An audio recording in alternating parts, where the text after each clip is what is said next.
আজকে ঈদের ছুটির পর বাবুদের স্কুলে ফার্স্ট স্কুল ছিল, তো স্কুল থেকে এই ছোট্ট গিফটটা ওদেরকে দিয়েছে সবাইকে।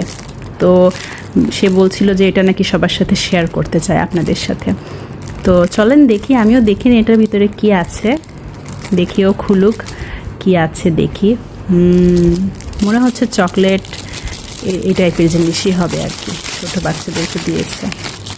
বেশ লম্বা একটা ছুটি ছিল। কি এগুলো দেখি, বাবা সালামি, হ্যাঁ এক রিঙ্গিত সালামি পেয়েছে স্কুল থেকে, মাশাআল্লাহ। আর এগুলো হলো চকলেট, তাই না? অনেকগুলো চকলেট আর সালামি। বাহ, সুন্দর তো, বেশ ভালো লাগলো। ছোট বাচ্চারা এগুলো পেলেই খুশি। মজার ব্যাপার, স্কুল থেকে সালামি দিয়েছে। এই তো, ভালো থাকবেন সবাই, আল্লাহ হাফেজ।